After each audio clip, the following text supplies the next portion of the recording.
યોગીજી મહારાજ ઘણી વખત એક વાર્તા કહેતા કે ગામની અંદર એક ગરીબ વેપારી હતો. સાધારણ એનો વ્યવસાય અને પોતે છૂટક ધંધો કરે તેલ વેચવાનો. એટલે યોગી બાપા કહેતા કે તેલ પળીનો ધંધો એ પોતે કરતો. પળી તેલ વેચાય. સવારથી સાંજ સુધી ઘણા બધા ગ્રાહકો એને ત્યાં આવે. નવરો ન પડે આખો દિવસ. પણ દિવસ પૂરો થાય ને પછી કમાણી જોઈએ તો કાંઈ ન હોય પાછી. એટલે એવી ને એવી દશાની અંદર વર્ષોથી પોતે મહેનત કરતો હતો, પણ એ તેલ પળીના ધંધામાંથી બહાર આવતો નહોતો. એકવાર એવું થયું કે કોઈક મોટા સંત હતા અને પોતે એના ગામમાં આવ્યા હશે, ત્યાંથી પસાર થતા હતા. એને પેલા વેપારીની પરિસ્થિતિ જોઈ એને જોયું કે આ બિચારો મહેનત તો બહુ કરે છે સવારથી સાંજ સુધી, પણ આ પળી તેલ વેચવામાં બિચારાનું ક્યારે પૂરું થાય. એટલે તો આવીને આવી દશાની અંદર પોતે છે, તો ચલો એને આપણે આશીર્વાદ આપીએ, એને મદદ કરીએ. એટલે પેલા સંત ત્યાં દુકાન પાસે જઈને ઉભા રહ્યા. પેલો વેપારી તો બિઝી હતો, એને કારણ કે એના ગ્રાહકો તો ચાલુ હતા. ત્યાં જઈને એમણે વાત કરી કે હું છે ને તને એક વસ્તુ આપું છું, તારી પાસે રાખજે, અને મહિના દિવસ સુધી તારી પાસે રાખવાનો, હું મહિના પછી પાછો આવું ત્યારે તારી પાસેથી લઈ લઈશ. એમ કરીને એમણે એક પારસમણી આપ્યો. હવે પારસમણી નો એનો મહિમા પણ કીધો કે આ પારસમણી એવો મણી છે કે તું જો એને લોઢા નડાડીશ તો લોઢામાંથી સોનું થઈ જશે. પેલો વેપારી એટલો બધો કામની અંદર હતો કે પેલા મહાત્મા આવીને એને કહેતા હતા કે જો આ તને પારસમણી આપું છું, આ તને આટલું કામની વસ્તુ છે. પણ એને પેલા તેલ પળીના ધંધામાં એટલું બધું મન ગુંચાયેલું હતું ને કે આ વાત એને બરાબર સાંભળી નહીં. પેલા મહાત્માએ કીધું કે લે આ પારસમણી તને આપું છું. ત્યારે પેલો વેપારી કે મહારાજ જે હોય આ ગોખલા મૂકી દો, મને નવરો પડીશ ને ત્યારે હું જોઈ લઈશ શું છે એ બધું. એટલે ગોખલામાં પારસમણી મૂકીને પેલા મહાત્મા જતા રહે, ખારું મહિના પછી હું આવીશ. હવે આને હાંજ સુધી આનો આ ધંધો ચાલ્યો. રાતના 9 વાગે દુકાન બંધ કરીને ત્યાં સુધી પોતે નવરો પડ્યો ને એને કે કાલ સવારે જોશું શું પડ્યું છે. અને સવાર પડીને બીજે દિવસે આવ્યો તે પાછો સવારથી એનો એ તેલ પળીનો ધંધો. તે રાત સુધી ફરીવાર નવરો પડ્યો ને એમ કરતા કરતા અઠવાડિયું પસાર થયું, ભૂલી ગયો કે આ મારી વસ્તુ પડી છે. 1 મહિનો પસાર થઈ ગયો અને મહિના પછી પેલા મહાત્મા એને ત્યાં આવ્યા. એને એમ હતું કે હું પેલા દુકાનદાર પાસે જઈશ તો હવે તો દુકાનની જગ્યાએ એને બહુ જ મોટું કોઈ કોમ્પ્લેક્સ બનાવી દીધું હશે. એના નાની ઝૂંપડીની જગ્યાએ અત્યારે બહુ મોટો બંગલો બની ગયો હશે અને આખા ગામની અંદર એની પ્રતિષ્ઠા મોટા શેઠ તરીકે થઈ ગઈ હશે. આવું બધું એમના મનની અંદર હતું.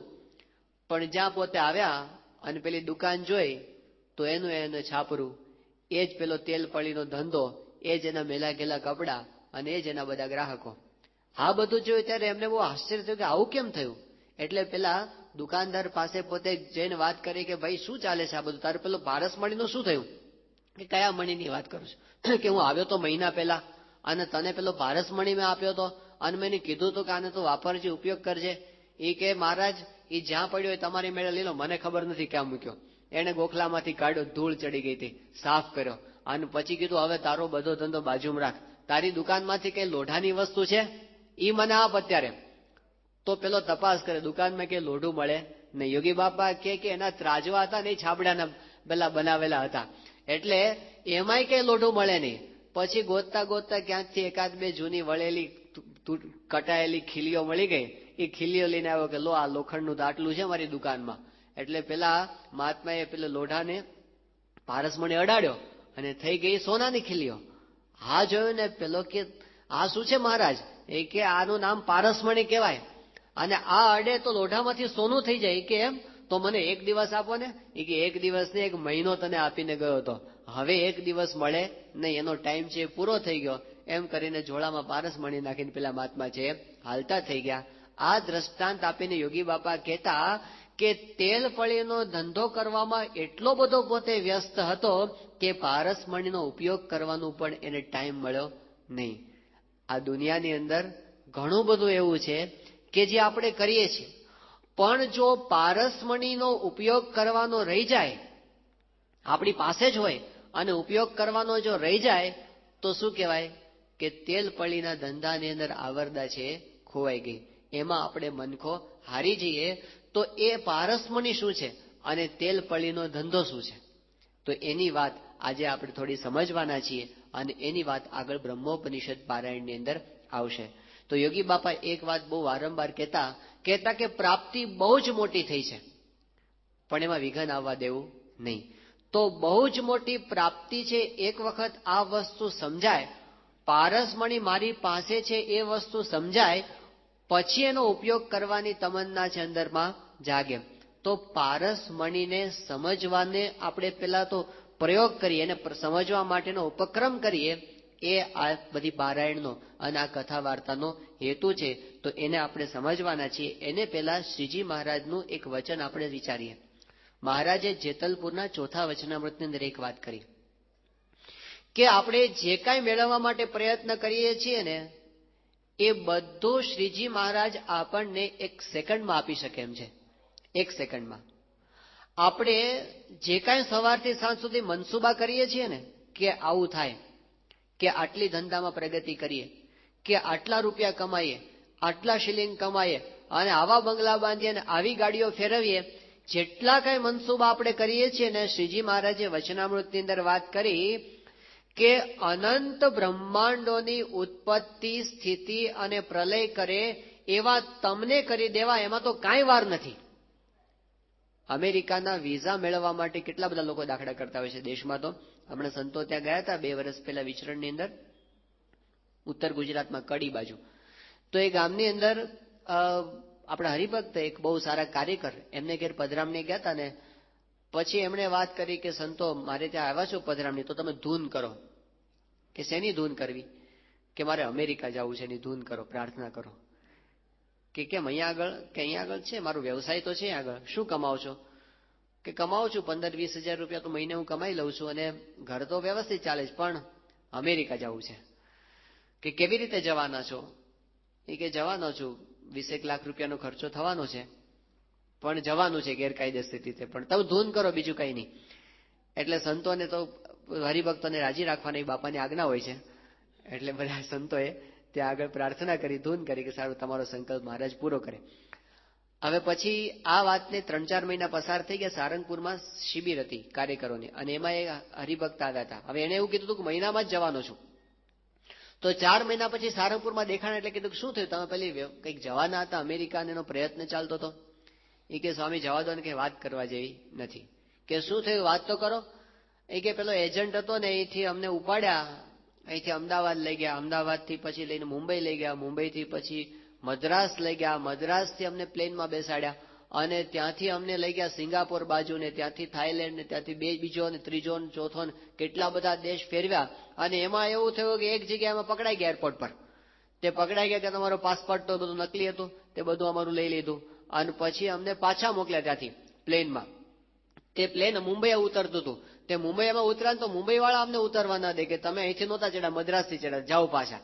તે ફ્લાઇટ અમને પાછી લઈ ગઈ. ત્યાં 3 દાડા સુધી ભૂખ્યા અને તરસ્યા, કાંઈ ખાવા મળ્યું નહીં, એટલા હેરાન થયા. અમારા ખિસ્સામાં એક પૈસો રહેવા નહોતો દીધો, બધું એ લોકોએ લઈ લીધું હતું.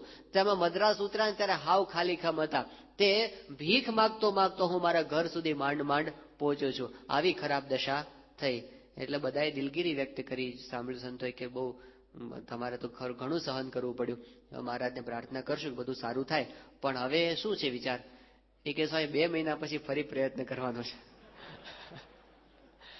તો હજી તો એમની ઈચ્છા તો હતી જ, અને 2 મહિના પછી કર્યો ફરી પ્રયત્ન અને ગયા પણ ખરા, પણ એ બાજુ મિડલ ઈસ્ટમાં પાછા પકડાના અને પાછા આવ્યા. 3જી વખત પ્રયત્ન હજી એમનો ચાલુ છે, પણ એ કરવાના છે તો ખરા જ.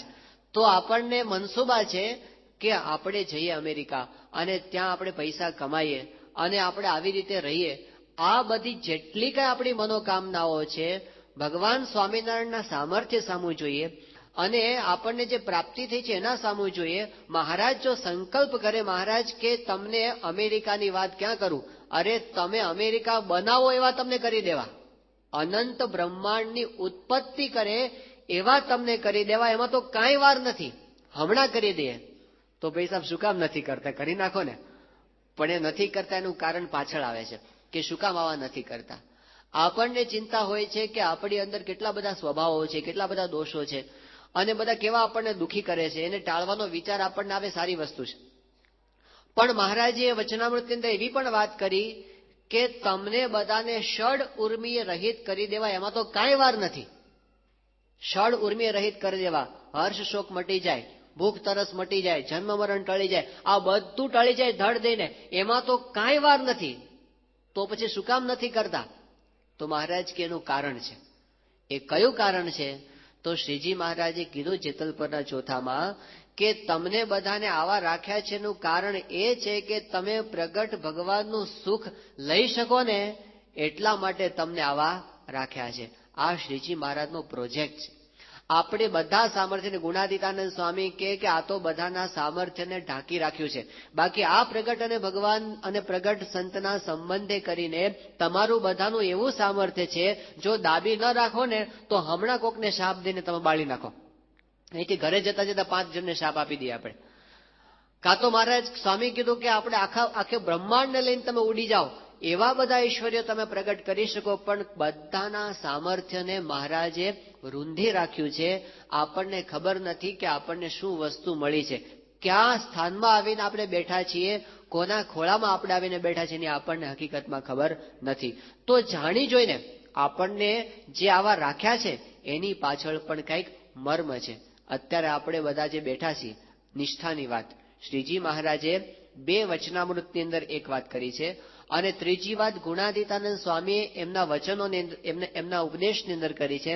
આ 3નો આપણે વિચાર કરવાના છે કે આપણે કેવા સ્થાનમાં આવીને બેઠા છીએ ને શું કમાણી કરીને બેઠા છીએ. લગે છે બધું સામાન્ય, બહુ જ સામાન્ય આખો સત્સંગનો વ્યવહાર આપણને લાગે, પણ ભગવાન સ્વામિનારાયણ પુરુષોત્તમ નારાયણના વચનોનો વિચાર કરીએ.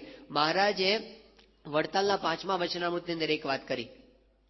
એમાં મહારાજે કીધું કે ભગવાનનો જેવું મહાત્મ્ય સમજે છે એવું સંતનું મહાત્મ્ય સમજે. જેવી ભગવાનની સેવા કરે છે એવી ઉત્તમ લક્ષણવાળા સંતની સેવા કરે.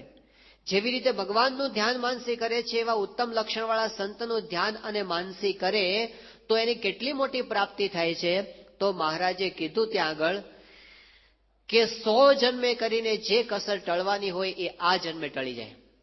એનો અર્થ શું થયો? દુનિયાની અંદર જેટલી કઈ આધ્યાત્મિક સાધનાઓ થાય છે એના કરતા આપણી 100 ગણી સ્પીડ વધારે છે. આપણે જેટલું કરીએ છીએ એ એના કરતા 100 ગણું થાય છે. મધ્ય પ્રકરણનું 21મું વચનામૃત, એમાં મહારાજે એવી વાત કરી કે પ્રગટ ભગવાન એમનો નિશ્ચય થાય, પ્રગટ સંત એનો પરોક્ષના જેવું મહાત્મ્ય સમજાય, ત્યારે કલ્યાણનો મુદ્દો હાથ આવ્યો કહેવાય. અને આટલી વાત કરીને પછી મહારાજે કીધું કે આ વાત 1 વાર કહીએ સમજો અથવા 1,00,000 વાર કહીએ સમજો, આજ સમજો અથવા 1,00,000 વર્ષ કેળે સમજો, પણ એ વાત સમજે જ છૂટકો છે. 1,00,000 જન્મે પણ પ્રગટ ભગવાનની વાત સમજ્યા વિના છૂટકો છે જ નહીં. તો દુનિયાના લોકો જેટલી આધ્યાત્મિક સાધનાઓ કરે છે એ બધાને એક વખત આ પ્રગટની વાત સમજ્યા વિના છૂટકો નથી. એનો અર્થ શું થયો? 1,00,000 જન્મ પછી પણ દુનિયાના લોકોને જે સમજવાનું છે એ આપણને સમજાણું છે. આ કેટલી મોટી પ્રાપ્તિ છે. એનો અર્થ થયો, જરા વધારે વિચાર કરીએ, જેનો આપણને ભાર છે, જેને આપણે દુનિયાના સફળ માણસો માનીએ છીએ, બિલ ગેટ્સ કે તમે પછી વાત કરતા હો જ્યોર્જ બુશ કે ટોની બ્લેર, આવા જેટલા કઈ દુનિયાના મોટા મોટા માણસો છે, પુરુષોત્તમ નારાયણના વચન છે કે એ બધાને એક વખત અહીં આવીને સ્વામી અને નારાયણ, અક્ષર અને પુરુષોત્તમ, બ્રહ્મ અને પરબ્રહ્મનું ભજન કરવું પડશે. 1,00,000 જન્મ પછી પણ એને અહીં આવવાનું છે, એ વિના છૂટકો નથી. એનો અર્થ શું થયો? 1,00,000 જન્મ પછી દુનિયાના માંધાતાઓ જ્યાં આવીને બેસવાના ત્યાં આવીને આપણે બેઠા છીએ. આ આપણા વચન નથી, અમારા ઘનશ્યામ બાપા કે ગૌમુખીની વાત નથી, કે ગાલ પુરાણની વાતો આ નથી. આ વાતો છે પુરુષોત્તમ નારાયણની. આ એક હકીકત છે. 2-3 વર્ષ પહેલા ત્યાં અમદાવાદની અંદર એક કોન્ફરન્સ થઈ હતી. એની અંદર આખા ભારતના બધા જ તત્વજ્ઞાનના બધા પંડિતો ભેગા થયા હતા, અને ભારતીય દર્શન પરિષદ નામની એક સંસ્થા ચાલે છે. એ સંસ્થાને 50 વર્ષ પૂરા થતા હતા, એટલે એની ગોલ્ડન જ્યુબિલી એ લોકો કરતા. તે આપણા મંદિરમાં, એટલે કે શાહીબાગ મંદિરમાં રાખવામાં આવી હતી. આપણી સંસ્થા યજમાન તરીકે હતી. બધા પંડિતો ભેગા થયા હતા. 5 દિવસનો પ્રોગ્રામ હતો. એમાં જે એક દિવસ આખો એવો હતો કે જેમાં આપણી સંસ્થા દ્વારા આપણા સંતો, વિદ્વાન સંતો પોતે પ્રવચનો કરી અને સ્વામિનારાયણ ભગવાનનું શું તત્વજ્ઞાન છે એ રજૂઆત કરવાના હતા. એટલે એની અંદર બધા પંડિતો, બધા સારા સારા માણસો હતા, બધા મોટા મોટા પ્રોફેસરો, પીએચડી થયેલા હતા અને અમેરિકા સુધી વ્યાખ્યાન આપવા જાય એવા બધા હતા. હવે એની અંદર એવું ચાલતું હતું, બધા પ્રવચનોની અંદર બધા એક પછી એક આવતા હતા અને એમાં એક આખી સભા એવી હતી કે જેમાં ડોક્ટર રામજીસિંહ નામના એક બહુ જ મોટા વિદ્વાન છે, એ એના અધ્યક્ષ તરીકે હતા. ડોક્ટર રામજીસિંહ એ પરમ પૂજ્ય પ્રમુખ સાહેબ મહારાજના બહુ ગુણાનુરાગી અને 25 વર્ષથી એમને સ્વામીશ્રીની ઓળખાણ છે અને જૈન ધર્મ ઉપર એમના બહુ જ મોટા મોટા વ્યાખ્યાનો શિકાગો સુધી થયા છે અને ઘણા પુસ્તકો એમને પોતે લખેલા છે. સ્વામીશ્રી પ્રત્યે એમને અત્યંત આદર છે. એ એક સભાના અધ્યક્ષ પદે હતા. હવે એની અંદર આપણા સંતો જે પ્રવચનો કરતા હતા એમાં વાત હતી કે ભગવાન સ્વામિનારાયણનો સિદ્ધાંત છે કે પોતે ભગવાન સર્વોપરી છે. પછી એમનો સિદ્ધાંત છે કે ભગવાન પોતે સાકાર છે. એમનો સિદ્ધાંત છે કે 5 તત્વો છે, જીવ, ઈશ્વર, માયા, બ્રહ્મ અને પરબ્રહ્મ. એમનો એવો સિદ્ધાંત છે કે ભગવાન પોતે આ પૃથ્વી ઉપર પ્રગટ છે. આ પૂજ્ય ભદ્રેશ સ્વામીએ આ વિષય પર એમનું વ્યાખ્યાન આપ્યું હતું 1.5 કલાકનું. એમાં બધા સરસ શાસ્ત્રોના પ્રમાણ આપ્યા હતા, ઉપનિષદના પ્રમાણો હતા, શ્રીમદ ભગવદ્ ગીતાના પ્રમાણો હતા, બ્રહ્મસૂત્રના પ્રમાણો હતા અને બીજા બધા શાસ્ત્રોના અને વચનામૃતના પ્રમાણને આધારે એમણે સાબિત કર્યું આ 500 પંડિતોની સભાની અંદર કે ભગવાન પુરુષોત્તમ નારાયણ શ્રીજી મહારાજ અત્યારે પ્રમુખ સ્વામી મહારાજ દ્વારા આ પૃથ્વી પર પ્રગટ છે. આ એમણે પ્રતિપાદન કર્યું. હવે એ વખતે બધા પંડિતો હતા ને, બધા આ વાત સાંભળીને એટલે બધાને આમ એકદમ ધ્રુજારી થઈ ગઈ કે હાલો આવું તો કેવી રીતે કહેવાય. તે બીજા બધા તો બરાબર છે પણ આ ડોક્ટર રામજીસિંહ હતા તો બહુ જ ગુણાનુરાગી છે, પણ એમને તો બહુ ભારે પડી ગયો. એટલે જયારે છેલ્લું અધ્યક્ષનું પ્રવચન છેલ્લું હોય, આખું સેશન પૂરું થાય ને એટલે એ સેશનના અધ્યક્ષ તરીકે એમનું પ્રવચન આવ્યું. એટલે પોતે શરૂઆતમાં કીધું કે સંતોએ બધા બહુ વિદ્વત્તાસભર વાતો કરીને બધું મને ગમ્યું, પણ પછી એમને આના ઉપર લાગ્યા એ કે હું ઘણા સમયથી આવો તત્વજ્ઞાનનો અભ્યાસ કરું છું ને આ બધું છે, પણ તમે જે વાત કરો છો કે જે પરબ્રહ્મ તત્વ અનંત કોટી બ્રહ્માંડોના આધારભૂત જે પરબ્રહ્મ તત્વ છે, જેને આધારે આપણે બધા છીએ, જે ઉત્પત્તિ કરનાર છે, જે સ્થિતિ કરનાર છે, જે પ્રલય કરનાર છે, એ આંખોને અગોચર એવું જે પર તત્વ એ અત્યારે મારી નજર સામે વિચરે છે, હું કેવી રીતે માની શકું, હું કેવી રીતે માની શકું, મને મનાતી નથી આ વસ્તુ. એ ખરેખર એટલા કન્ફ્યુઝ થઈ ગયા હતા. એ પોતે છેક સુધી આ જ વાત કરતા કે બીજું બધું બરાબર, આ વસ્તુ મને સમજાતી નથી. અને પછી જયારે આવીને બેઠા, ભદ્રેશ સ્વામીએ એમને શ્વેતાશ્વતર ઉપનિષદનો મંત્ર બતાવ્યો. બાજુમાં જ બેઠા હતા. એ કે આ મંત્રનો અર્થ તમે શું કરશો? યસ્ય દેવે પરા ભક્તિ યથા દેવે તથા ગુરુ તસ્યે તે કથિતા અર્થાઃ પ્રકાશંતે મહાત્મના. અંત્યના બીજા વચનમાં મહારાજે આ શ્વેતાશ્વતર ઉપનિષદનો મંત્ર મૂક્યો છે. તે એ વાત કરીને કીધું આનો અર્થ તમે શું કરશો કે જેવી પરોક્ષ દેવને વિશે પ્રતીતિ છે, પ્રત્યક્ષ ગુરુરૂપ હરિને વિશે આવે તો એને સર્વે અર્થ સિદ્ધ થાય. આ તો ઉપનિષદનું વચન છે, અમારા ઘરનું વચન નથી. આને તમે શું માનશો? એ કે તમે ગમે એમ કહેતા હો પણ આવું સમજી શકતો નથી. જો બહાર ઘણા પંડિતો છે, મોટા મોટા પારાયણોકાર છે, મોટા મોટા કથાકારો છે, ધર્મગુરુઓ છે, ગજવી નાખે છે પારાયણો, લાખ લાખ માણસો એમની કથાઓ સાંભળવા ભેગા થાય છે, પણ પ્રગટની વાત પોતે કરી શકતા નથી કે સમજી શકતા નથી. આપણો બાળ મંડળનો બાળક હશે ને એ છાતી ઠોકીને કહેશે કે અત્યારે આજની તારીખે પૃથ્વી ઉપર ભગવાન પોતે પ્રમુખ સ્વામી મહારાજ દ્વારા પ્રગટ છે. બાળ મંડળનો બાળક બોલશે, ધર્મગુરુઓ બોલી શકતા નથી. તો આધ્યાત્મિક માર્ગે આપણો બાળ મંડળનો બાળક પણ આટલો આગળ છે. લાખ જન્મ પછી પણ દુનિયાના લોકોને જે સમજવાનું છે એ આપણો બાળ મંડળનો બાળક આજે સમજીને બેઠો છે. આ પ્રગટની નિષ્ઠા છે. આમ વાત કરે બધા સદગુરુ દેવની જય, એ બધા બોલે આમ લાખો માણસો, પણ એમ બોલો કે પ્રમુખ સ્વામી મહારાજની તો તરત હાર્ટ એટેક આવે. એ કે વ્યક્તિ પૂજા તે કઈ કરાતી હશે? આ તો આપણી નજર સમક્ષ છે, એનું કેવી રીતે પૂજન થાય, એને કેમ જય બોલાય? તરત લોકોને ભારે પડે. પણ એક હકીકત છે, દુનિયાના લોકોને ફાવે કે ન ફાવે, ભગવાન સ્વામિનારાયણનો આ સિદ્ધાંત છે કે પ્રગટની નિષ્ઠા વિના કલ્યાણ થતું નથી. આપણો સંપ્રદાય પાળિયાનો પૂજક નથી. દુનિયા કેવી છે?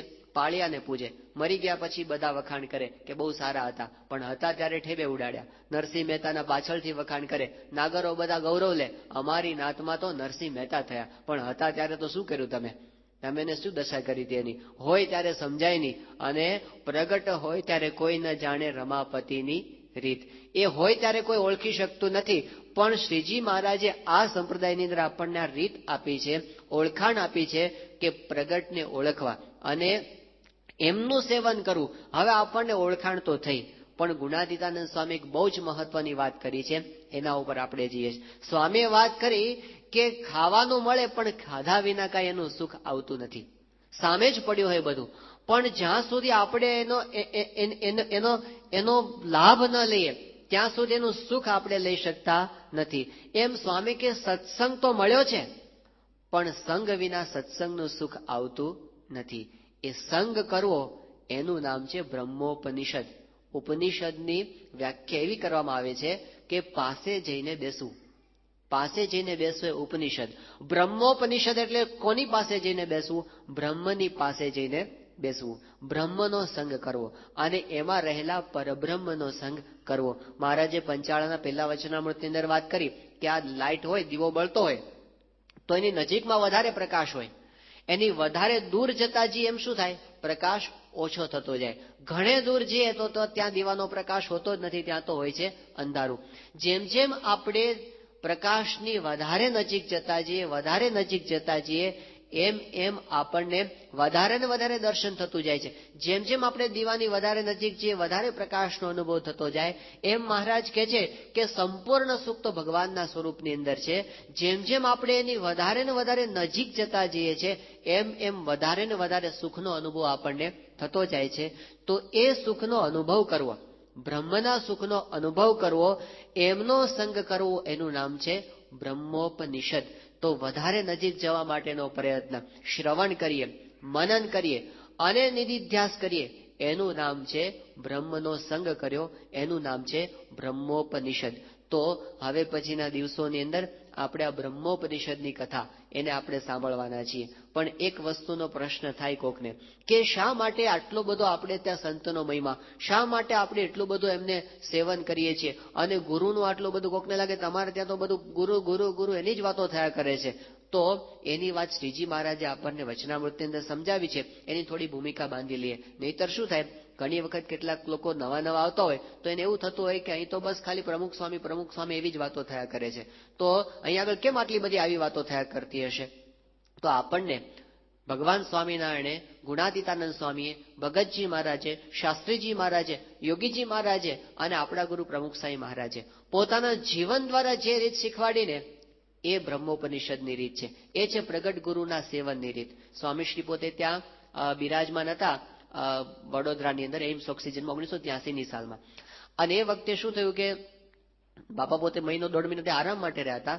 એક વખત સંતો સાથે ગોષ્ઠી ચાલતી હતી અને એમાં એક સંતે સ્વામીશ્રીને પ્રશ્ન પૂછ્યો કે સ્વામી, ધ્યાન તો અમે કરીએ છીએ પણ આ માનસી કરીએ, ધ્યાન કરીએ, એમાં કઈ મૂર્તિનું ધ્યાન અમારે કરવું? એવો બાપાને પ્રશ્ન પૂછ્યો. તો સ્વામીશ્રીએ જવાબ બહુ સરસ આપ્યો. સ્વામી કે જુઓ, ભગતજી મહારાજ હતા ને એ ગુણાતીત કરતા હતા. સ્વામી કે શાસ્ત્રીજી મહારાજ છે એ ગુણાતીતાનંદ સ્વામી માટે બહાર નીકળ્યા હતા વડતાલથી, છતાં પણ શાસ્ત્રીજી મહારાજ અખંડ ભગતજી એવું ભજન કરતા હતા. એવી રીતે પ્રગટનું ધ્યાન કરવું, એવી સ્વામી એ વખતે વાત કરી હતી. તો પ્રગટની અંદર જોડાવું એ આપણા સંપ્રદાયનો પહેલેથી આવતો સિદ્ધાંત. અને સૈદ્ધાંતિક એટલા માટે મહારાજે વચનામૃતની અંદર વાત કરી, વડતાલના 11મા વચનામૃતની અંદર, કે આપણે બ્રહ્મરૂપ થવું એ તો બધાનો સિદ્ધાંત છે. અક્ષરરૂપ થઈને પુરુષોત્તમની ભક્તિ કરવી એ તો વચનામૃતના પાને છે. પણ અક્ષરરૂપ થવાય કેવી રીતે? બ્રહ્મરૂપ થવાય કેવી રીતે? બ્રહ્મનું દર્શન કેવી રીતે થાય? પરબ્રહ્મનું દર્શન કેવી રીતે થાય? તો એની અંદર મહારાજે વાત કરી કે કેવળ વાતો કરવાથી તો એ કંઈ થતું નથી.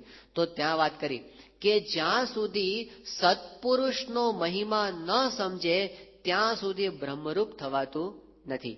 આ પહેલું પ્રતિજ્ઞાની અંદર મહારાજે પ્રશ્નની ભૂમિકાની અંદર મહારાજે આ વાત મૂકી. એની અંદર મહારાજ કે જ્યાં સુધી સત્પુરુષનો મહિમા ન સમજે ત્યાં સુધી બ્રહ્મરૂપ થઈ શકાતું નથી. હવે અખિલ સ્વામિનારાયણ સંપ્રદાય માટે આ સિદ્ધાંત છે, બ્રહ્મરૂપ તો બધાએ જ થવાનું છે. તો સત્પુરુષ ન મળે ત્યાં સુધી તો મહિમા પણ કેવી રીતે જાણવો? તો શરૂઆત જ આધ્યાત્મિક માર્ગનું પહેલું પગથિયું સત્પુરુષ મળે ત્યારથી થાય છે. મહારાજે કીધું સત્પુરુષનો મહિમા જાણ્યા વિના બ્રહ્મરૂપ થવાતું નથી. અને બ્રહ્મરૂપ થયા વિના સત્પુરુષનો મહિમા સમજાતો નથી. તો પેલા ઈંડું કે પેલા મરઘી? તો કે મરઘીમાંથી ઈંડું આવ્યું એટલે મરઘી પેલા હતી. પણ મરઘી શામાંથી આવી? કે એ તો ઈંડું હતું એટલે આવી. તો કે એ ઈંડું ક્યાંથી આવ્યું? કે તો મરઘી હતી એટલે આવ્યું. તો બ્રહ્મરૂપ થયા વિના સત્પુરુષનો મહિમા સમજાતો નથી, સત્પુરુષનો મહિમા સમજ્યા વિના બ્રહ્મરૂપ થવાતો નથી.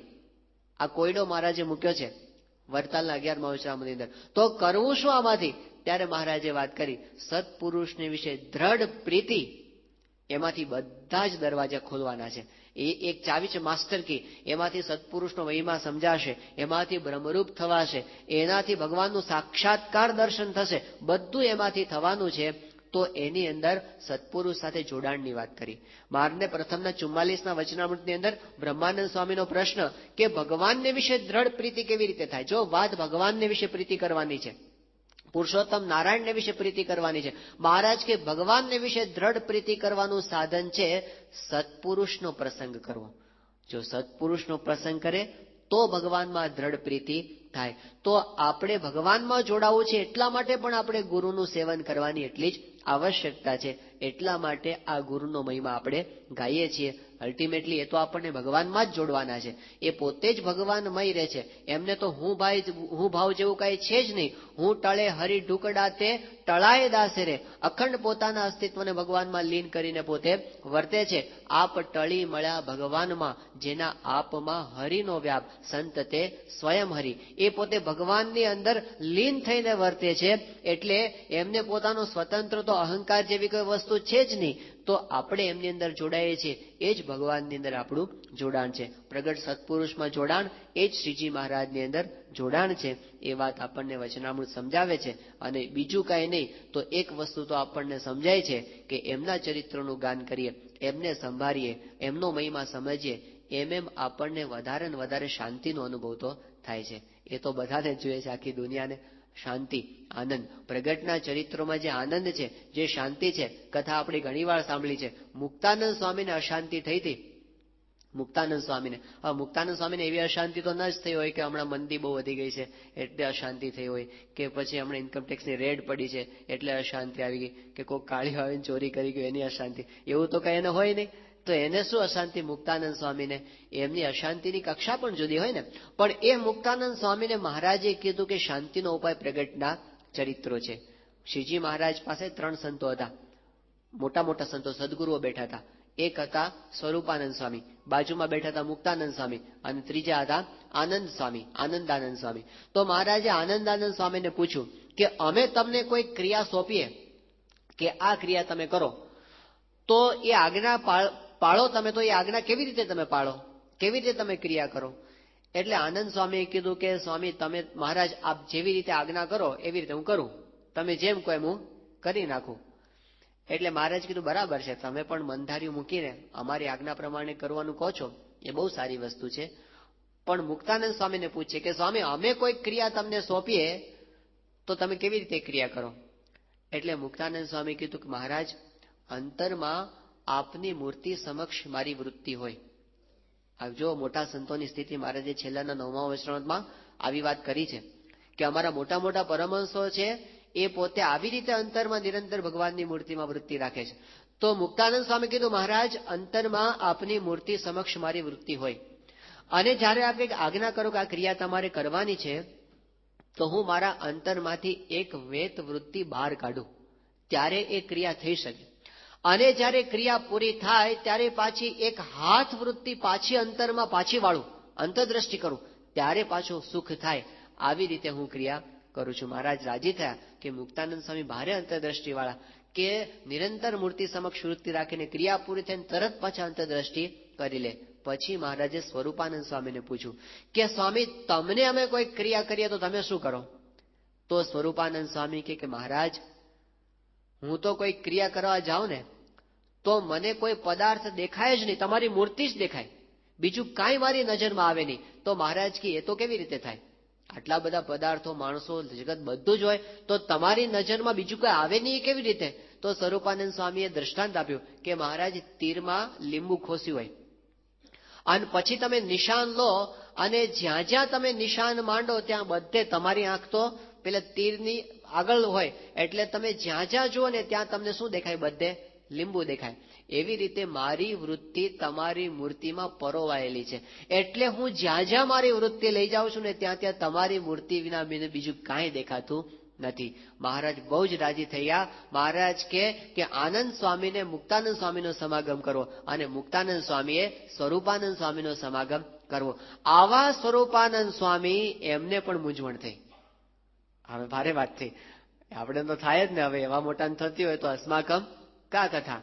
તો એને મૂંઝવણ થઈ સ્વરૂપાનંદ સ્વામીને, મંદવાડની અંદર પોતાને આમ અશાંતિ રહેવા માંડી. ત્યારે મહારાજને કીધું, મહારાજ અશાંતિ રહે છે. મહારાજ કે જાઓ પર્વતભાઈ પાસે જાઓ, એ તમને વાતો કરશે.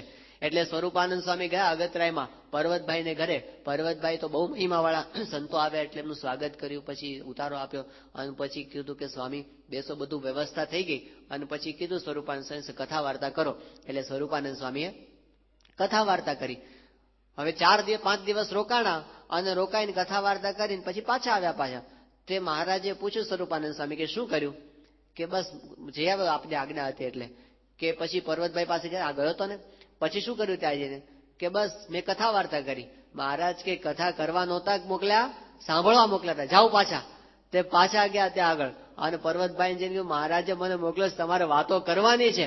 ત્યારે પર્વતભાઈએ વાતો શું કરી? કે સ્વામી તમારે જો શાંતિ મેળવવી હોય ને તો દાદા ખાચરના ખોરડાના નળિયાનું ધ્યાન કરજો.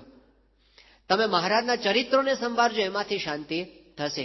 એ બધી વાત જયારે કરી અને સ્વરૂપાનંદ સ્વામી એ માર્ગે ચાલે ત્યારે પરમ શાંતિનો અનુભવ પછી એમને તો પ્રગટના સંબંધને પામેલા નળિયાને સંભાળો ને એમાંથી પણ શાંતિ થાય. તો શાંતિનો મોટા, આખી દુનિયા અત્યારે દોડે છે. મહંત સ્વામી કહે છે કે બધા યુનો વાળા બેઠા હોય છે, બધા શાંતિ પરિષદ લઈને બધા બેઠા હોય, પણ કે જેટલા બધા મોટા મોટા બેઠા હોય છે ને આખી દુનિયાના, એના ગજવામાં 1 ગ્રામ શાંતિ હોય તો ટેબલ પર મૂકે પેલા છે ઘડી અંતરમાં, પછી શાંતિની વાતો કરો દુનિયાની અંદર. હવે ખિસ્સામાં છે નહીં અને આખી દુનિયાના ભિખારી ભેગા થઈ અને પછી માઇક્રોસોફ્ટ કંપની ખરીદવાની વાતો કરે, એના જેવું છે કે કેવી રીતે થઈ શકે? આ શાંતિ છે નહીં ગજવામાં અને વાતો કરે કે આપણે શાંતિ દુનિયામાં કરી દઈએ. પણ એ પરમ શાંતિ જેમની પાસે છે એમને સંભાળીએ, એનાથી આપણને શાંતિનો અનુભવ થાય. એટલા માટે આ બ્રહ્મોપનિષદની આપણે આ વાતો સાંભળવાના છીએ, એટલા માટે જરૂર.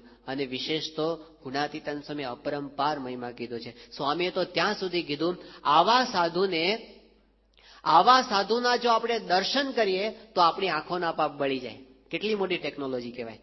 હજારો જન્મોના પાપ આપણા ભેગા થયા હશે, પણ જો ખરા ભાવથી આ દર્શન થાય, ગુણાતીતાનંદ સ્વામી કે આવા સાધુના જો દર્શન કરે આંખના પાપ બળી જાય. એમની વાતો સાંભળે તો કાનના પાપ બળી જાય. અને મનમાં સંભાળે, એમને મનમાં સંભાળે તો આપણા મનના પાપ બળી જાય. તો આ સ્પિરિચ્યુઅલ ટેકનોલોજી છે. તો એ બ્રહ્મોપનિષદની અંદર આપણે આજે 5-6-7 દિવસ દરમિયાન આપણે જે સાંભળવાના છીએ એમાં 3 વિભાગની અંદર આપણે બ્રહ્મોપનિષદ પારાયણનો લાભ લઈશું. 3 વસ્તુમાં પહેલું છે પરિચય, બીજું છે પ્રાપ્તિ અને ત્રીજું છે પ્રસંગ. પહેલું છે બ્રહ્મનો પરિચય, બીજું છે બ્રહ્મની પ્રાપ્તિ અને ત્રીજું છે બ્રહ્મનો પ્રસંગ. પરિચય એટલે શું? પરિચય એટલે પ્રમુખ સ્વામી મહારાજ કોણ છે એ પરિચય. પ્રાપ્તિ એટલે શું? કે આવા મોટા સ્વામી આપણા થયા છે એ આપણા માટે પ્રાપ્તિ. અને પ્રસંગ એટલે શું? તો સ્વામી તો આપણા થયા છે, હવે આપણે એમના થવાનું છે, એનું નામ પ્રસંગ. પરિચય, પ્રાપ્તિ અને પ્રસંગ, આ 3 ભાગની અંદર આપણે બ્રહ્મોપનિષદનો લાભ લેવાના છીએ. તો સૌથી પહેલી વાત છે સ્વામીશ્રીનો શું પરિચય છે, એમની ઓળખાણ શું છે. મહારાજે વડતાલના 19મા વચનામૃતની અંદર આ વાત કરી છે કે આ જીવને જ્યારે ભરતખંડને વિશે મનુષ્ય દેહ આવે છે ત્યારે ભગવાનના અવતાર કાં ભગવાનના સાધુ એ જરૂર પૃથ્વી ઉપર વિચરતા હોય, એની જો ઓળખાણ થાય તો એ ભગવાનનો ભક્ત થાય છે. જ્યાં સુધી ઓળખાણ ન થાય ત્યાં સુધી ભક્ત કહેવાતો નથી. એટલે કે ગમે તેટલી તીર્થયાત્રા કરે, ગમે તેટલા તપ કરે, ગમે એટલા વ્રત કરે કે દાન કરે, ગમે એટલા મંદિરો બાંધે, પણ જો પ્રગટ ભગવાનના સ્વરૂપને ન ઓળખે તો એ ભક્ત કહેવાય નહીં. શ્રીજી મહારાજ એને ભક્ત કહેતા નથી. હવે આપણને તો ઓળખાણ થઈ છે, પણ એ ઓળખાણ જેટલી વધારે થઈ હોય ને એટલા આપણે વધારે ભક્ત કહેવાય. ભક્તમાં પણ કેટેગરી ને, જેમ ડોક્ટર હોય તો ત્યાં તો અમારે તો એવું ચાલે છે કે ડિગ્રી વગરના ડોક્ટર હોય છે. એટલે કમ્પાઉન્ડર કોઈ નોકરી કરતા હોય ડોક્ટરને, ત્યાં પછી થોડીક તો દવાઓ આપતા શીખી ગયા હોય, તો એને આ ગામડામાં તો ચાલે છે બધાનું, એને પણ બધા ડોક્ટર સાહેબ કહે છે. આરએમપી પણ ડોક્ટર હોય છે, ડીએચએમએસ હોય છે, એવાય હોય છે, બીએએમએસ હોય છે, એમબીબીએસ હોય છે, અને પછી એનાથી આગળ વધીને આમ ડોક્ટર થયા, એમડી થયા હોય અથવા સર્જન થયા હોય, એનાથી આગળ હાર્ટ સર્જન થયા હોય, આખી દુનિયામાં ટોપ લેવલના ડોક્ટર થયા હોય, એવાય ડોક્ટર હોય ને. તો ડોક્ટર તો ઘણા બધા. જેમ વિદ્યાર્થી આપણે સમજીએ, કેજીમાં દાખલ થયો એ પણ કહેવાય વિદ્યાર્થી, અને પીએચડી કરતો એ પણ શું કહેવાય? વિદ્યાર્થી. એમ આપણે બધાય ભક્ત તો ખરા, પણ ભક્ત એટલે શું? તો મહારાજે વાત કરી કે જેટલી પ્રગટની ઓળખાણ વધારે સાચી થઈ હોય ને, એટલા આપણે વધારે પાક્કા ભક્ત કહેવાય. તો એ ઓળખાણ મહારાજે મધ્યના 13મા વચનામૃતની અંદર વાત કરી કે તમે આ સ્વરૂપને દેખો છો તો ખરા, જેમ છે એમ સમજતા નથી. અને જ્યારે જેમ છે એમ સમજશો તમે, ત્યારે પંચ વિષય કે કામ ક્રોધાદિક સ્વભાવ જીત્યામાં લેશ માત્ર પ્રયાસ થશે નહીં, સહેજે જીતાઈ જશે. તો એ સહેજે જીતાવા માટેની જે ટેકનિક છે એ આ છે કે એમનો પરિચય આપણને વધારે વધારે થાય, વધારે સારી ઓળખાણ એમને થાય. આજે નામથી તો સ્વામીશ્રીને આખી દુનિયા ઓળખતી થઈ ગઈ છે. પ્રમુખ સ્વામી મહારાજ કોણ નથી ઓળખતું? બધા ઓળખે છે, આખી દુનિયા ઓળખતી થઈ ગઈ. અને હિન્દુ તો એવો કોઈ નહીં હોય દુનિયાના ખૂણે કે જે પ્રમુખ સ્વામી મહારાજને પોતે ન ઓળખતો હોય. ખ્યાલ છે એક બહુ મોટા સંત છે, આવી રીતે લોકો ઓળખતા હોય છે. કેટલાક લોકો એમ સમજતા હોય છે કે સ્વામીનું કામ બધું બહુ મોટું, મંદિરો બહુ જાજા, એ જે કરે ને એ બધું મોટું મોટું જ હોય. આવો પણ પરિચય લોકોને મનમાં હોય છે. તો ઘણા બધા પ્રકારનો પરિચય છે. એમાંથી આપણે કયા પરિચયની અંદર જવાના છે? ગઈકાલે પૂજ્ય વિવેક સાગર સ્વામી સ્વામીશ્રીના કાર્યની વાત આપણને કરી હતી, અક્ષરધામની વાત. તો એ સ્વામીશ્રીનું કાર્ય એમનો પરિચય છે કે કેટલું મોટું કામ જે અસંભવ જેવું લાગે, તો એ એમણે પોતે કરી બતાવ્યું છે. આ એમનો પરિચય. તો એ બધા તો પરિચય ઘણા બધા આપણે સાંભળ્યા છે, પણ હવે એનાથી આગળ વધી અને આપણે સ્વામીના મોઢે સ્વામીનો પરિચય સાંભળવાનો છે. એકવાર એવું હતું કે સ્વામીશ્રી પોતે વિદ્યાનગરમાં બિરાજમાન હતા, અને આપણને ખબર છે આણંદની અંદર ખેતીવાડી કોમ્પ્લેક્સ છે, અને ત્યાં એક ભાઈ પોતે ગુણભાવી હતા, અને પોતે ત્યાં નોકરી કરે છે. હવે એમણે એક સંશોધન કર્યું હતું, ખેતીવાડી ખાતાની અંદર પોતે કામ કરે છે. એક સંશોધન એવું કર્યું હતું કે આંબાની કલમ બનાવી હતી, એક જ આંબાનો છોડ. અને એણે એવું સંશોધન કર્યું હતું કે એક જ છોડ, એની એક ડાળી ઉપરથી કેસર કેરી થાય અને બીજી ડાળ ઉપરથી લંગડો કેરી થાય. આવું સંશોધન કરીને સ્વામી પાસે લઈ આવ્યા હતા. એટલે બાપાને એમણે બતાવ્યું કે સ્વામી આ પાછો છોડ લઈને આવ્યા હતા સેમ્પલનો, અને બાપા પાસે કે સ્વામી આ મેં સંશોધન કર્યું છે, એક જ છોડમાંથી એક બાજુ આ જુદા પ્રકારની કેસર કેરી, બીજા ઉપરથી લગડો કેરી થાય. સ્વામી બહુ રાજી થયા. બાપા આશા કે તમે બહુ સારું કામ કર્યું, અને એટલા બધા સ્વામી રાજી થઈને આશીર્વાદ પેલા ખુશ થઈ ગયા. પછી એમણે ફરિયાદ કરી કે સ્વામી આમાં છે એવું કે કામ તો હું બહુ સારું કરું છું, સાંભળજો હવે, એ કે સ્વામી હું તો કામ તો બહુ સારું કરું છું, પણ મને કોઈ સમજી શકતા નથી, મને કોઈ સમજતા નથી. આ વાત કરીને સ્વામી હસી પડ્યા. સ્વામી કે તમે ચિંતા ના કરશો, અમારું એવું જ છે, અમને કોઈ સમજતું નથી. આ હકીકત છે. આપણે એમને સમજી શકીએ ને તો પાર પૂરું થઈ જાય, બધું કાંઈ કરવાનું બાકી રહે નહીં. આપણને એવું લાગે સમજીએ છીએ, પણ હકીકતમાં એવું નહીં સમજવાનું. ઉપનિષદની અંદર એક વાત કરી છે, યસ્ય મતમ યસ્ય અમતમ તસ્ય મતમ યસ્ય મતમ ન વેદસઃ. જેણે જાણી લીધું છે એને જાણ્યું નથી, જેણે નથી જાણ્યું એને જાણ્યું છે. આ કેવી રીતે? જો સત્સંગમાં આપણને એમ થતું હોય ને કે હું તો બહુ સમજુ છું અને મને સત્સંગમાં બધું જ સમજાય છે, તો સમજો કે આપણે હજી કાંઈ સમજ્યા નથી. અને આપણને એમ લાગે ઓહો સત્સંગમાં તો એટલું બધું સમજવાનું છે, હજી હું કાંઈ સમજ્યો નથી, તો સમજવું કે આપણે ઘણું સમજ્યા છીએ. જો આપણને એમ લાગતું હોય કે આપણે નથી સમજ્યા, તો આપણે સમજ્યા છીએ. અને જો એમ લાગતું કે બધું સમજાઈ ગયું, તો સમજવાનું કે હજી કાંઈ આપણે સમજ્યા નથી. એટલે સમજવાની વાત, એમને સમજવાની વાત એમના જ મુખે. ગુણાતીતાનંદ સ્વામીએ કીધું, એક હરિભક્તે સ્વામીને પૂછ્યું કે સ્વામી બહુ મોટા હોય એનો અભિપ્રાય આ અમારા જેવા સામાન્ય હોય એ જાણે કે ન જાણે? તો ગુણાતીતાનંદ સ્વામી કે શું ધૂળ જાણે? સૂર્યનો અભિપ્રાય પતંગિયું શું જાણે? એમ મોટાનો અભિપ્રાય તો જણાય જ નહીં. ગુણાતીતાનંદ સ્વામી કે અમારા અભિપ્રાયને તો મોટા મોટા સદગુરુઓ પણ જાણી શક્યા નથી, ત્યારે આજે તમે તો શું જાણશો? એમના સ્વરૂપને ઓળખવું આપણી બુદ્ધિની ક્યાં એમાં લાયકાત છે, એની ક્યાં એમાં શક્તિ કામ લાગે એવી છે. એ ઓળખાય તો ઓળખાય. આપણી દ્રષ્ટિ તો બહુ સંકુચિત દ્રષ્ટિ છે. કુવાની અંદર એક દેડકો જીવતો હતો, એના બાપુજી પણ કુવામાં જ દેડકા જન્મી મરી ગયા હતા. એટલે કે 5 પેઢીથી કોઈ કુવાની બહાર નીકળ્યું નહોતું. હવે એકવાર એવું થયું કે સમુદ્રનો દેડકો ફરતો ફરતો ત્યાં આવી ગયો કુવાની અંદર, અને પછી બહારથી આવે એટલે આપણે મહેમાનનું સ્વાગત કરીએ ને, એટલે એમને આવ્યો, સ્વાગત કર્યું, બધું અર્ઘ્ય આપ્યું, પાદ્ય આપ્યું, આચમની આપ્યું, આસન આપ્યું, બેસાડ્યા. અને પછી કીધું ક્યાંથી પધારો છો? એટલે પેલા એ કીધું કે આવી રીતે હું તો દરિયામાંથી આવું છું. એટલે કે દરિયો?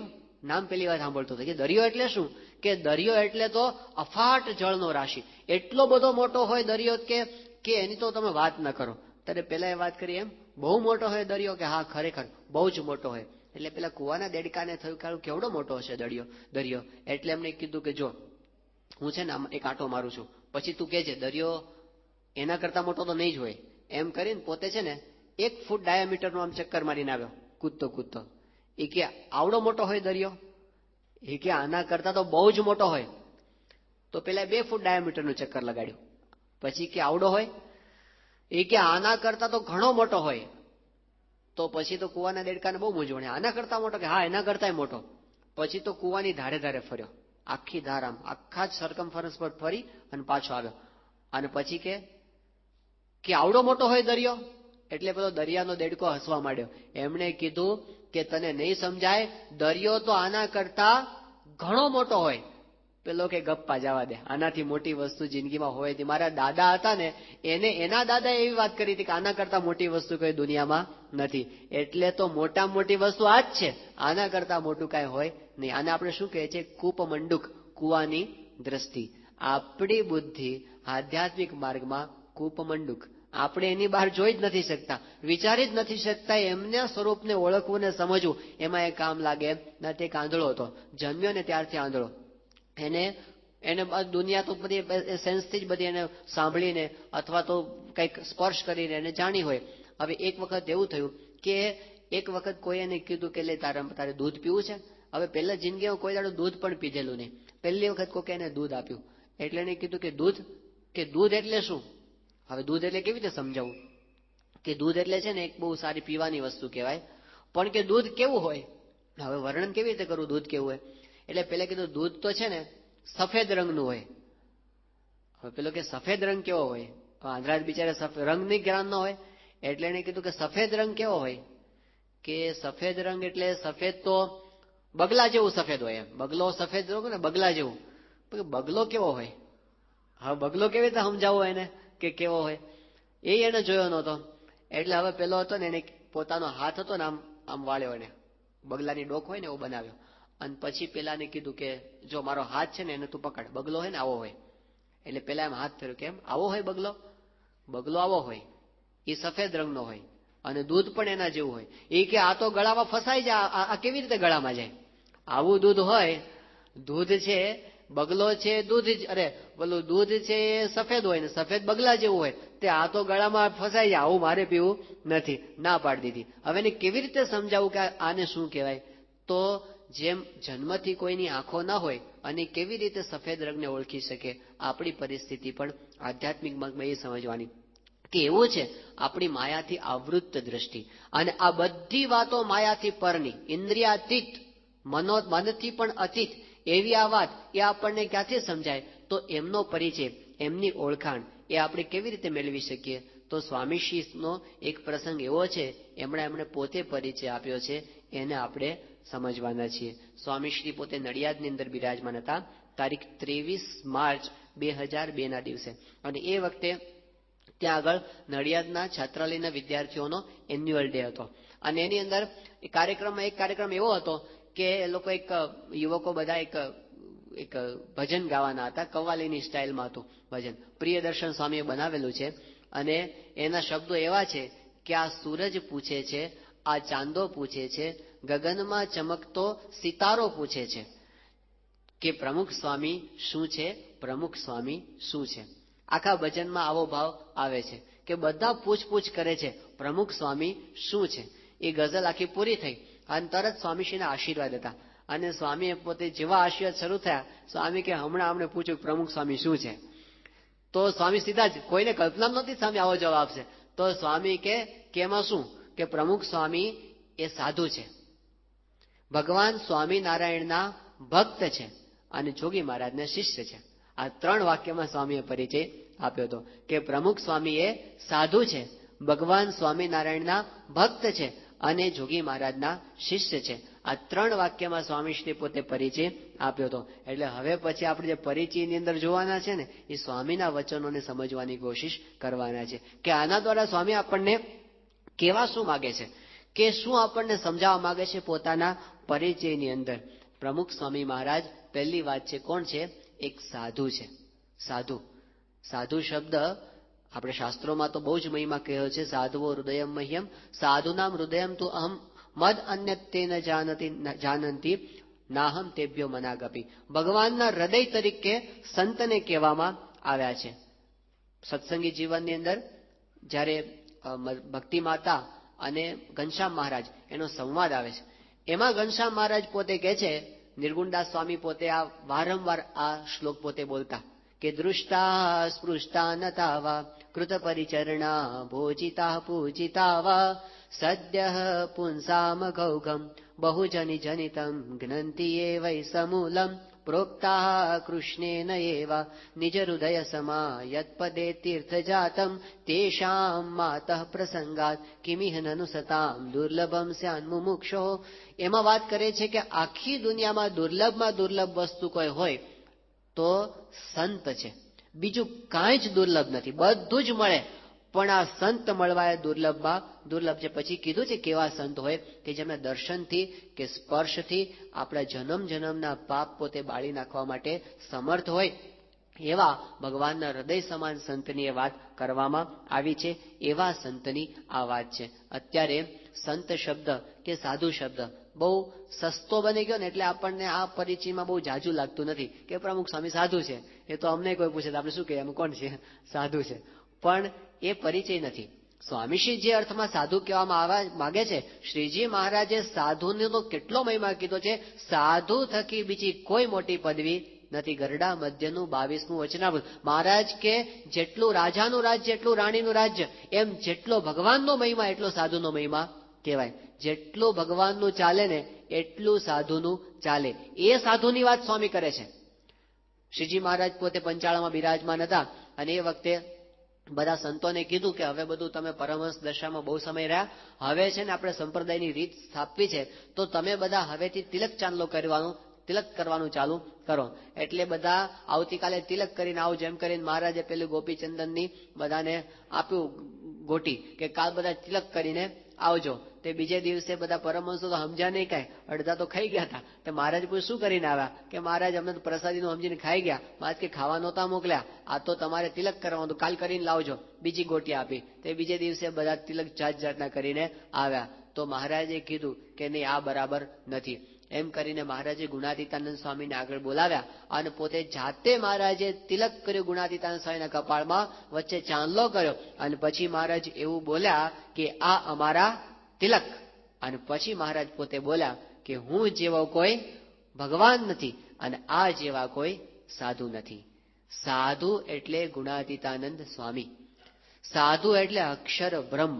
મહારાજ કે હું જેવો કોઈ ભગવાન નથી અને આ જેવા કોઈ સાધુ નથી. એ સાધુની વાત સ્વામી આપણને કહેવા, પ્રમુખ સ્વામી કોણ છે? સાધુ છે. તો એ વાત મહારાજે અહીંયા આગળ આપણને સમજાવી. તો ગુણાતીતાનંદ સ્વામી કે આ સાધુ અને આ નિયમ તો મહારાજ અક્ષરધામમાંથી લઈને આવ્યા છે. એ સાધુની વાત આપણને કરી. હવે સાધુની જનરલી આપણને કેવું હોય છે, સંત કે સાધુ કે ગુરુ, એનું જગતની અંદર તો કેવું હોય છે કે બહુ જાજો વિચાર લોકો કરતા હોતા નથી. સારંગપુરની અંદર આજથી 10-12 વર્ષ પહેલાનો પ્રસંગ છે કે ત્યાં અમારે ગૌશાળા ચાલે છે. એની અંદર એક માણસ નોકરી કરતો હતો, એનું નામ હતું મેલો. પછી ગૌશાળાની સાથે ક્યારેક બગીચામાં કામ કરતો અને એવી રીતે જુદા જુદા પરચુરણ વિભાગની અંદર બધે કામ કરતો હતો. નામ હતું એનો મેલો. જેવા નામ હતા ને એવા જ એના ગુણ હતા. એટલે ખબર નહીં ક્યારે નાતો હશે, ક્યારે નહીં નાતો હોય, પણ એવો જ હોય જયારે જુઓ ને ત્યારે.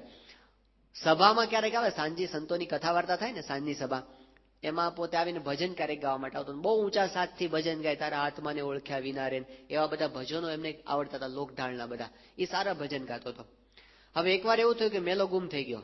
એટલે એક જતો રહ્યો, મંદિર છોડીને જતો રહ્યો કે ફાયું નહીં હોય ને, પગાર ઓછો પડ્યો છે, જે હોય તે ગયો.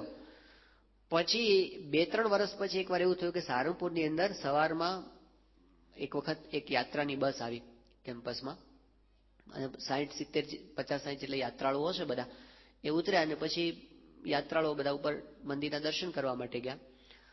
એમાંથી એક મહાત્મા ઉતર્યા, સફેદ કપડાં પહેર્યા હતા, ધોતિયું હતું, ઉપર બધું અલ્ફી જેવું હતું, માથે જટા જેવું હતું, દાઢી લાંબી હતી અને આવે આપણી ઓફિસ પાસે, આપણી જે ઓફિસ છે ને આગળ જે ઉતાર ઓફિસ છે, મુખી સ્વામી બેસે છે ત્યાં, તો ત્યાં આવ્યા ને ત્યાં ઘનશ્યામ પ્રકાશ સ્વામી બેઠા હતા, જે આપણો બગીચો અત્યારે સંભાળે છે.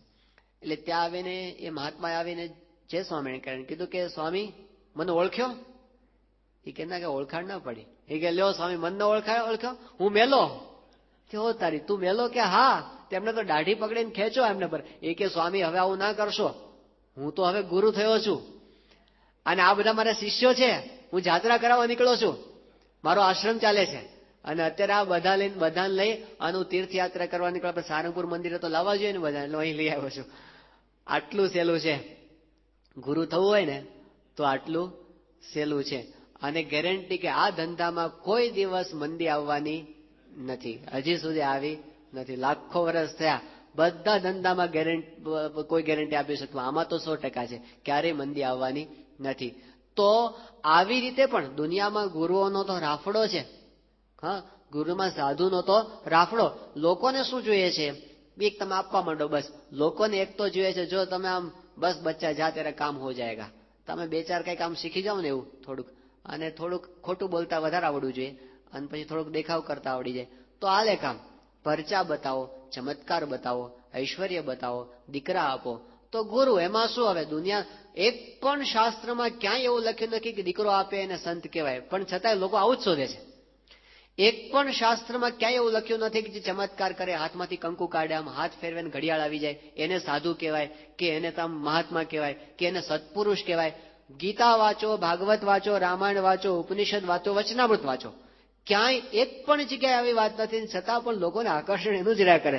કાંઈક પરચો બતાવે ને તો મજા આવી જાય. એક લેખકે પોતાના અનુભવનો પ્રસંગ લખ્યો છે પોતાના એક મેગેઝિનની અંદર. એને લખ્યું હતું કે હું ત્યાં બોટાદ સ્ટેશનથી મારે રેલવે સ્ટેશને ગયો હતો, મારે ભાવનગર જવું હતું. બોટાદથી ભાવનગર ટ્રેન જાય છે ત્યાં. તો હું ત્યાં રેલવે સ્ટેશન પર ટિકિટ બારી પર ઉભો હતો અને મારી આગળ 3-4 માણસો હતા, એની આગળ એક મહાત્મા ઉભા હતા અને મારી નજર સામે એને ટિકિટ બારી પરથી 32 ટિકિટો ખરીદી. બોટાદથી ભાવનગરની 32 ટિકિટો એને ખરીદી. બનવા જો કે એવું બન્યું કે અમે બધા એક જ કમ્પાર્ટમેન્ટમાં બેસવામાં પણ ભેગા હતા. એટલે મેં જોયું કે પેલા મહાત્મા સાથે હતા, મને એમ કે આનો મોટો સંઘ હશે, પણ સાથે તો કોઈ હતું ને, એકલા જ હતા. તો 32 ટિકિટો કોના માટે ખરીદી હશે? પછી આપણે પંચાયત, પારકી પંચાયતમાં આપણે શું પડવું, જે હોય તે આગલા સ્ટેશનથી બેસવાના હશે, જે હોય તે. પછી એનો કઈ વિચાર કર્યો નહીં. એમ કરતા કરતા ભાવનગર આવી ગયો.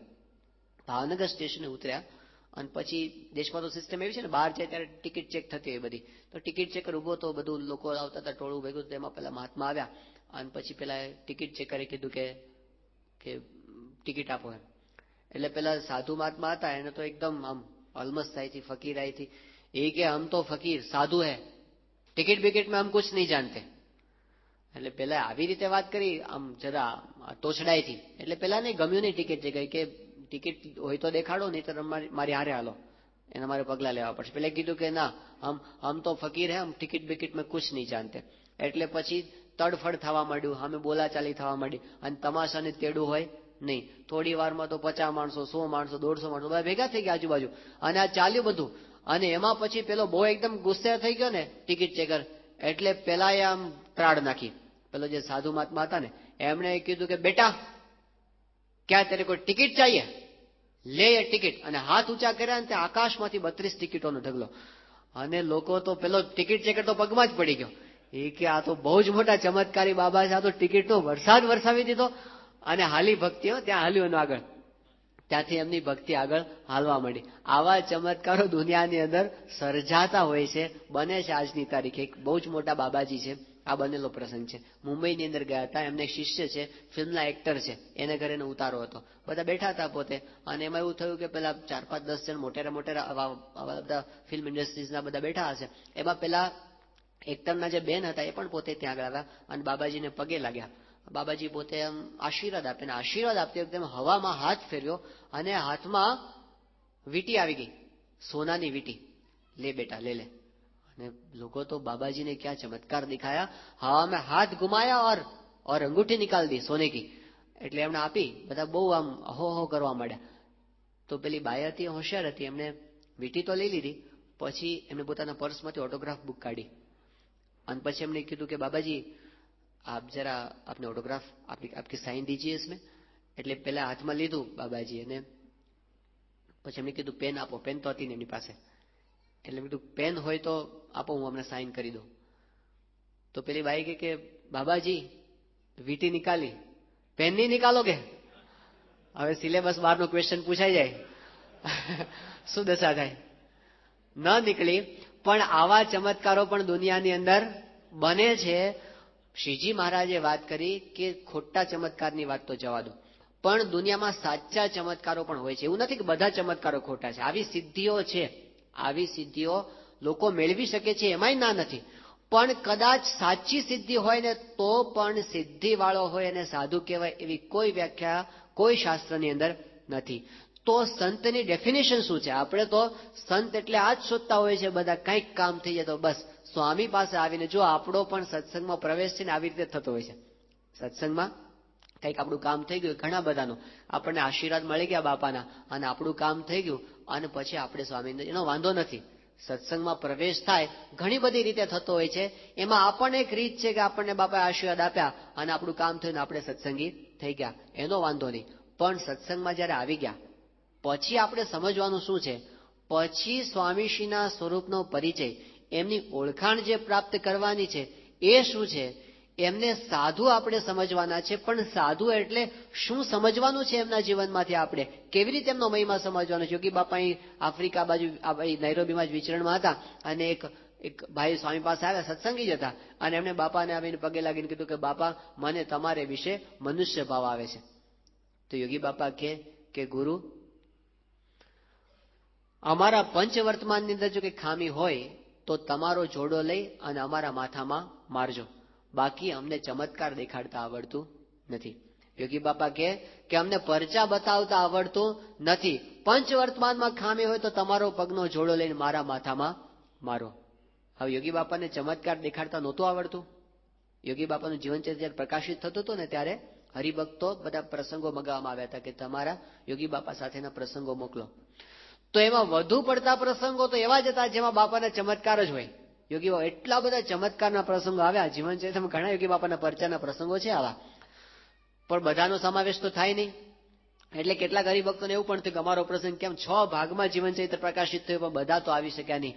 એટલે યોગી બાપાના પરચાનું એક સ્પેશિયલ પરચાનું પુસ્તક પ્રકાશિત થયું. જોગીડો દેતો દેતો ને દેતો 250-300 પાનાનું પુસ્તક છે. હવે આટલા બધા ચમત્કારો યોગી બાપાએ પોતે બતાવ્યા છે, અને છતાં યોગી બાપા શું કહે છે કે અમને પરચા દેખાડતા આવડતું નથી. કેમ એવું કીધું? એ એવું સમજાવવા માંગે છે, આનાથી તમે અમારી મહત્તા સમજતા નહીં. ચમત્કારો થવાના, પણ એનાથી આપણે એમની મોટપ ન સમજવી. એમની મોટપ જુદી છે. આવું તો દુનિયામાં મુવેકુ જીવાવે, અસમાન ચડી જાવે, પય અન્ન હું ન ખાવે તો બી માયા કો ગુલામ હે. કદાચ કોક મરેલાને જીવતો કરતો હોય તો પણ એ માયાનો ગુલામ હોય. આવી વાત આ બ્રહ્માનંદ સ્વામી કરી છે. તો એના કરતા મોટા મોટા પરચા કદાચ દુનિયામાં કોઈક બતાવનાર મળે, પણ માયાના ગુલામ હોય તો એ આપણને કઈ ભગવાન સુધી લઈ જઈ શકે નહીં. તો સંતની અંદર જોવાનું શું છે? આથી પ્રાપ્તિ શું છે આપણી? તો ચમત્કાર પરચા એમને કૃપાથી થાય તોય ભલે, અને ન થાય તો પણ ભલે. એમનું ઐશ્વર્ય તો છે જ. ભગવાન એમનામાં અખંડ નિવાસ કરીને રહ્યા છે, એટલે પોતે જે ધારે તે એમની પ્રાર્થના તો ભગવાન સાક્ષાત પોતે સાંભળે. પણ એવું જ્યારે ન થાય ત્યારે પણ આપણે એમની અંદર શું જોવાનું છે આજ? કે એમની અંદર ભગવાન રહ્યા છે. મહારાજે કીધું પંચવર્તમાનમાં ખામી ન હોય એવા સંતને અને ભગવાનને સાક્ષાત સંબંધ છે. અંત્યનું 38મું વચનામૃત, અંત્યનું 27મું વચનામૃત, એને ભગવાન સાથે સાક્ષાત સંબંધ હોય તો પછી એમને ભગવાનને કાંઈ છેટું રહેતું નથી. તો મોટા મોટી વસ્તુ તો ત્યાં આગળ બતાવી દીધી. તો એની અંદર શું આપણે જોવાનું છે? એની વિશેષ વાતો છે એ આપણે કર્મશઃ હવે પછીના દિવસોની